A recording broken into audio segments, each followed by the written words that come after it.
El día de hoy vamos a trabajar el tema de gases y las leyes de los gases. Como podremos darnos cuenta, en la naturaleza los elementos de la tabla periódica en su minoría son gases, y de esa minoría de la que son gases, algunos de ellos existen en forma diatómica, quiere decir que se encuentran en forma de N2, O2, F2, tienen el subíndice 2, forman moléculas de dos átomos. Hay otros que no les gusta asociarse y por lo tanto existen en la naturaleza en forma monoatómica, y estos son todos los gases del grupo 8A. Y de ahí en adelante tenemos la gran mayoría de los elementos de la tabla periódica que son sólidos, con excepción del mercurio y en algunas ocasiones del cesio. El bromo llega a ser también líquido, pero de ahí en fuera todos los elementos son sólidos. Aquí hay una tabla donde mostramos algunas sustancias que existen en el estado gaseoso. Es importante, si te das cuenta, mencionar en qué condiciones estamos. Recordarás que en los diagramas de fases podríamos cambiar las condiciones y se iba a cambiar el estado físico de agregación molecular de la materia. Así, por ejemplo, algunas sustancias moleculares, como las que ya hemos hablado, que se encuentran en forma diatómica, aquí están, con excepción del ozono. Esa es una única excepción que se encuentra en forma O3. Sin embargo, el oxígeno que nosotros requerimos para la vida y los procesos es el oxígeno molecular en forma de O2. Así como también podemos tener varios compuestos. Te das cuenta que no se dice ácido fluorhídrico ni ácido clorhídrico, sino fluoruro o cloruro de hidrógeno. Son sus nombres correctos en forma gaseosa. De ahí en adelante gases que seguro has oído mencionar, como el monóxido de carbono, el dióxido de carbono. Importante porque el monóxido de carbono pues está presente en algunas de las emanaciones gaseosas del vehículo. El dióxido de carbono pues es lo que exhalamos al respirar, y de ahí en adelante diferentes gases. Bueno, vamos a recapitular o revisar un poquito qué es la presión. Ya lo habíamos dicho en diapositivas previas, pero vamos a dar un vistazo rápidamente. Recordarás que es la fuerza que se ejerce por unidad de área, pero si en lugar de fluido hablamos de un gas, lo cual es muy válido porque el gas puede ser un fluido, entonces vamos a tener la presión del gas. Esta presión se da en pascales, kilopascales si es que hablamos del 10 a la 3, megapascales del orden de 10 a la 6, bares si es que hablamos del 10 a la 5 o 0.1 megapascales o 100 kilopascales. Todas estas unidades son equivalentes entre sí. Bueno, recuerda que a una atmósfera la presión va a ser de 101.325 pascales. Eso quiere decir que tenemos que estar a 0 metros sobre el nivel del mar. Aquí tenemos un barómetro, donde pues es un instrumento introducido en mercurio, es una columnita de mercurio, y siempre la presión atmosférica son 760 milímetros de mercurio, o lo que es lo mismo, 76 centímetros, porque es la cantidad de distancia que el mercurio se va a desplazar en un tubo capilar invertido, siempre y cuando estemos a nivel del mar. También otras unidades son el kilogramo fuerza sobre centímetro cuadrado, de allí se deriva el newton sobre centímetro cuadrado, newton sobre metro cuadrado, los pascales, los bares, las atmósferas. Recordarás también que en el sistema inglés es libra-fuerza sobre pulgada cuadrada, lo que equivale a una PSI. Una atmósfera contiene 14.696 PSI. Un poquito aquí hablar acerca de la fuerza distribuida sobre el área. Simplemente recordarás que la persona que es más llenita, que tiene una presión de 6 PSI, comparado con esta que tiene 3 PSI, sin embargo el área viene siendo la misma. La persona ejerce una mayor fuerza por contener una mayor cantidad de masa, ejerce una mayor presión.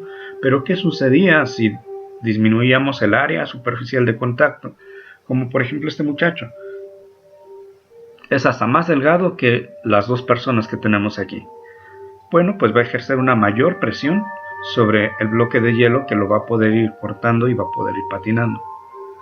La presión real. Bueno, recordarás que tenemos un instrumento para medir la presión, que es el manómetro. Se considera que cuando tenemos una presión de vacío, esta presión es igual a 0 atmósferas. Obviamente, esta presión va a ser menor a la presión atmosférica. La presión real es la diferencia entre la presión absoluta y la presión del vacío. Aquí, por ejemplo, en este tanque de gas tenemos una presión de 100 atmósferas. Ahora bien, si calibramos a 0, es decir, cuando tengamos una atmósfera, ahora vamos a tener presiones inferiores a la atmosférica, que son presiones de vacío.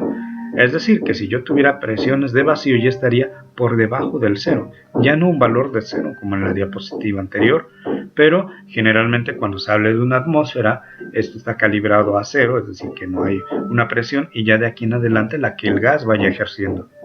La presión manométrica es eso precisamente, la diferencia entre presión absoluta y la atmosférica. Aquí tenemos algunas ecuaciones que ya alguna vez habíamos analizado. Recordarás, por ejemplo, en el inflado de un neumático que está en 32 psi, esto corresponde a 2.25 kilogramos fuerza sobre centímetro cuadrado. Ahora, si la presión es de una atmósfera, la presión que está fuera de esta llanta, esta presión de 32 psi se le va a sumar a la presión de 14.3, que es la presión interna de la llanta, para saber la presión absoluta. Aquí lo tenemos claramente identificado. Mientras la presión manométrica al interior de la llanta es 32 psi y la presión atmosférica es 14.3, bueno, pues podemos darnos cuenta que la presión absoluta, es decir, que va desde el vacío hasta la llanta, lo que está inflado, va a ser 46.3 psi. Aquí tenemos algunos manómetros. Te podrás dar cuenta en el primero que tenemos un gas y desplaza cierto valor la columna de mercurio, pero está al vacío. Aquí solamente la presión del gas es la altura a la cual desplazó esta barrita de mercurio, como cuando vimos el barómetro ahí en la playa, que eran 760 milímetros de mercurio. Bueno, aquí no precisamente tienen que ser 760, pero vamos a tener esa altura. Ahora bien, si abrimos y ya no hay vacío, entonces la atmósfera va a ejercer cierta presión y va a comprimir a este gas, de tal manera que ahora la presión del gas va a ser la presión per se del gas más la presión atmosférica. Vamos a revisar algunas leyes de los gases. Ley de Boyle. Y aquí tenemos una tablita. A ver, vamos a analizar la tabla antes de explicar. Vemos aquí presiones en milímetros de mercurio que van ascendiendo, ¿correcto? Las unidades de volumen, unidades arbitrarias, no sé, pueden ser metros cúbicos. Podemos notar algo muy interesante, van disminuyendo. Es decir, entre más aumento la presión, más disminuye el volumen. Y sí, es una relación presión-volumen. La presión de una cantidad fija de gas a temperatura constante es inversamente proporcional al volumen del gas. ¿Qué quiere decir inversamente proporcional? Pues en lo que una aumenta, la otra va a disminuir. Vamos a ver aquí, por ejemplo, esta columna, esta otra y esta otra. Aquí tenemos 100 mililitros de gas, 100 mililitros de gas, aquí 50 y aquí 33. Pero sin embargo la presión que se ejerce, nos vamos dando cuenta de 50 a 33, aquí en lo que ha disminuido el volumen, la presión ha aumentado. Por eso se dice que son inversas.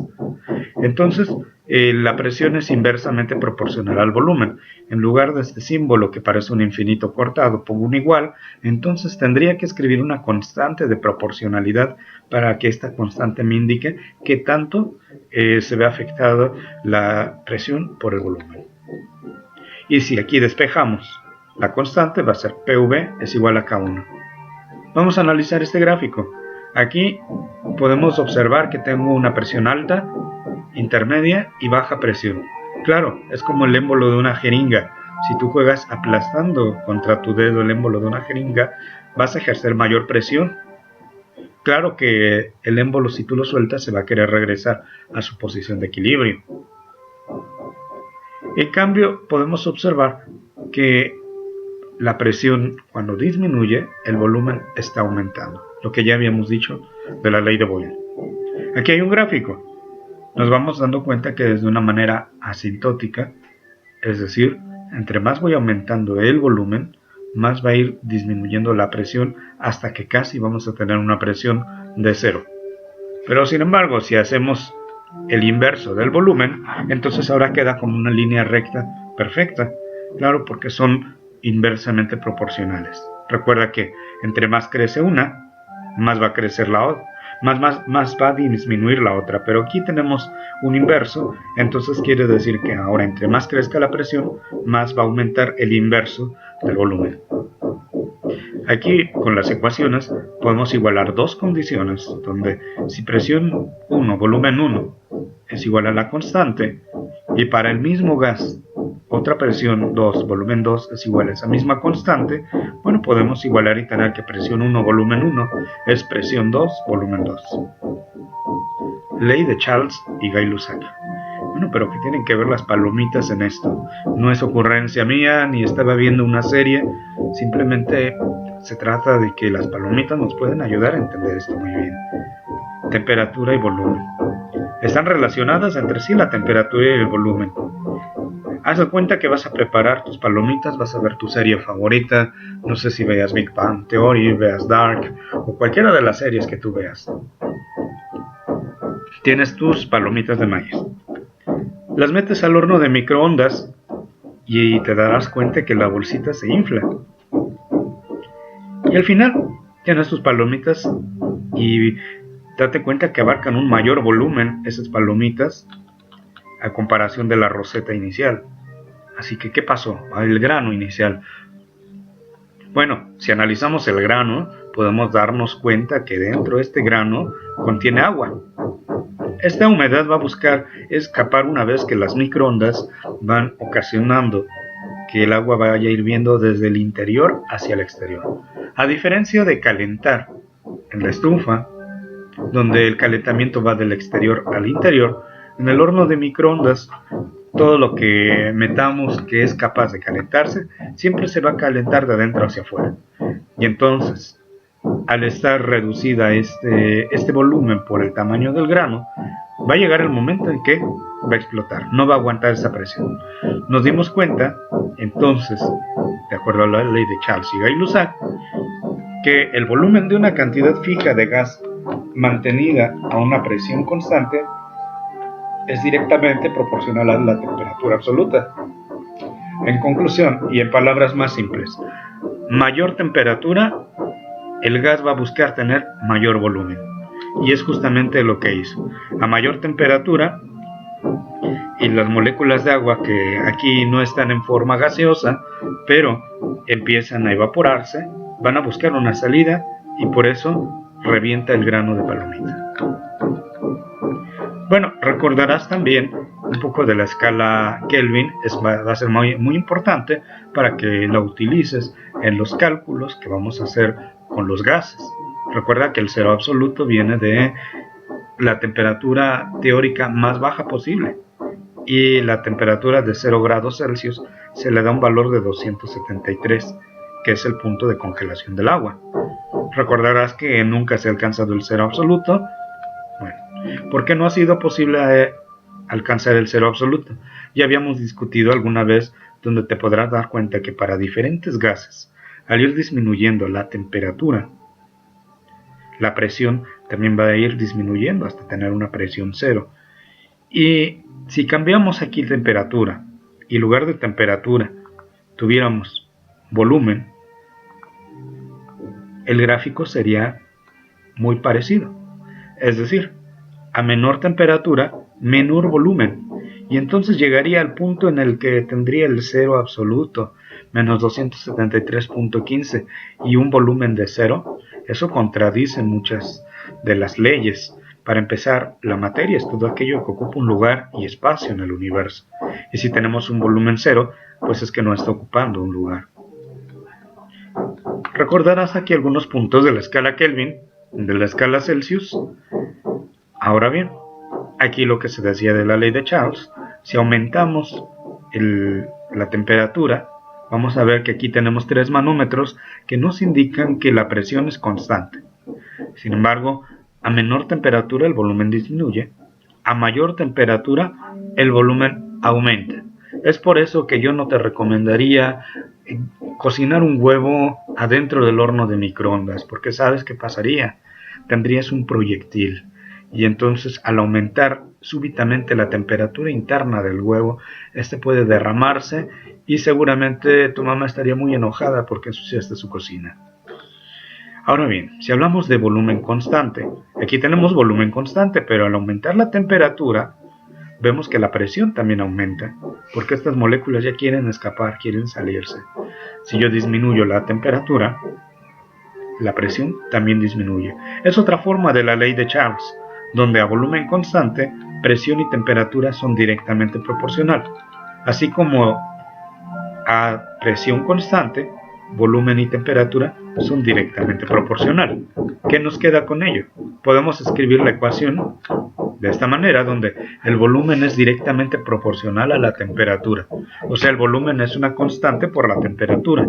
Donde despejamos la constante va a ser volumen entre temperatura, y el volumen de una cantidad fija de gas mantenida a presión constante es directamente proporcional a la temperatura absoluta de gas.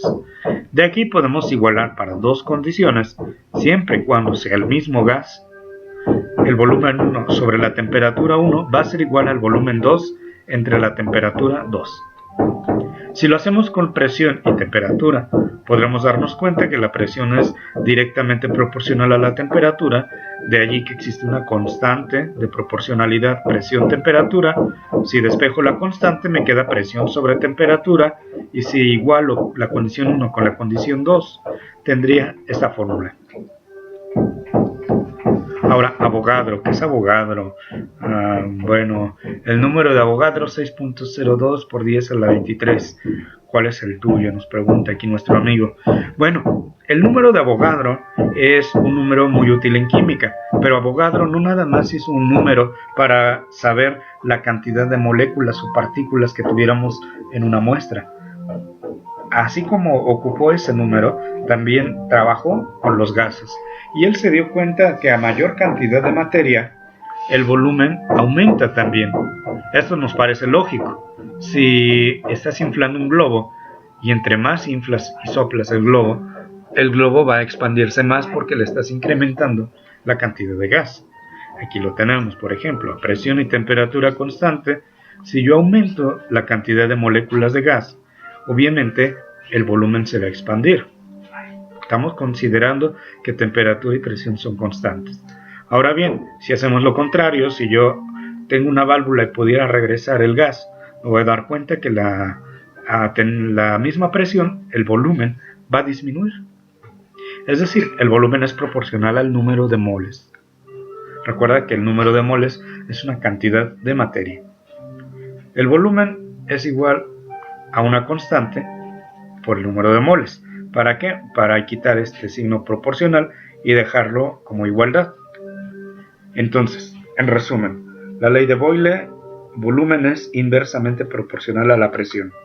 Ley de Charles, el volumen es directamente proporcional a la temperatura. Ley de Avogadro, el volumen es directamente proporcional al número de moles. Entonces, pues en todos tenemos el volumen. Vamos a ver si podemos hacer directamente proporcional el volumen a algo. Pues sí, es inversamente proporcional a la presión. Aquí está dividiendo. Es directamente proporcional a la temperatura. Aquí está multiplicando. Es directamente proporcional al número de moles. Ahí está multiplicando. Claro.